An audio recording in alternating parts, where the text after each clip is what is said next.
ഈ ശശിയേട്ടനല്ലേ സിനിമയിലേക്ക് കൊണ്ടുവന്നത്? അതെ അതെ മലയാളത്തില് എന്റെ ഉടുതലാകം റിലീസായ സമയം. അപ്പോൾ ഉടുതലാകം റിലീസായി നന്നായിട്ട് ഓടിക്കൊണ്ടിരിക്കുമ്പോൾ ആണ് പാവമണിയുടെ അവർ വന്ന് എന്നെ അടുത്ത് മീറ്റ് ചെയ്ത് പറഞ്ഞത് ഇങ്ങനെ ശശിയേട്ടൻ്റെ ഒരു പടമാണ് ഒറ്റയായെന്ന് പറഞ്ഞ നോവല്, പ്രഭാകരൻ പുത്തൂരിൻ്റെ അശ്വരഥം.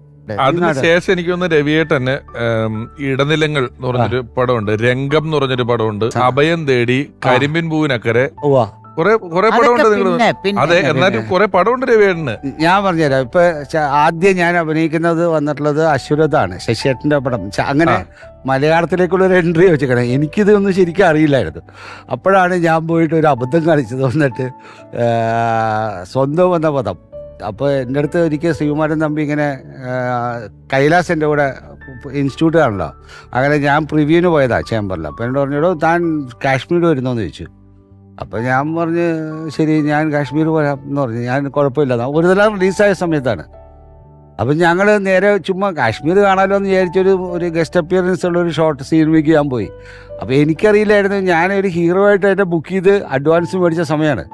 ഏത് പടം? ഈ ഒറ്റയാൻ അശ്വരഥത്തിനകത്തേക്ക്. അപ്പോൾ അവിടെ വെച്ചാണ് ഞാൻ പോയി തിരിച്ചു വന്നപ്പോൾ ശ്രീവതിയമ്മ അതിനകത്തുണ്ട്.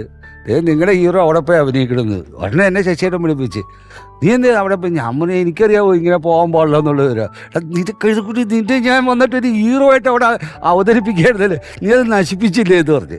അങ്ങനെയാണ് ആക്ച്വലി വന്നിട്ട് മഞ്ഞിലൊഴിച്ച പൂക്കളത്ത് ഞാൻ പിന്മാറാൻ കാര്യം.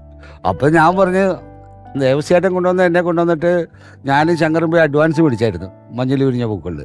മഞ്ഞിൽ വിരിഞ്ഞ പൂക്കളില് മോഹൻലാലിന്റെ റോള്. മഞ്ഞിൽ വിരിഞ്ഞ പൂക്കളിലല്ലോ മോഹൻലാലിന്റെ വേഷത്തിന് രവിയേട്ടൻ അഡ്വാൻസ് മേടിച്ചിട്ടുണ്ട്.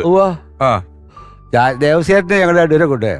അപ്പോൾ ഞാനിവിടെ വന്നപ്പോൾ എനിക്കിത് അറിയില്ല എന്താന്ന്. ഞാൻ ശശിയോട് പറഞ്ഞ് ശശിയേട്ടാ ഞാൻ വേറൊരു പ്രശ്നം കൊണ്ടിട്ടെന്ന് ചോദിച്ചു.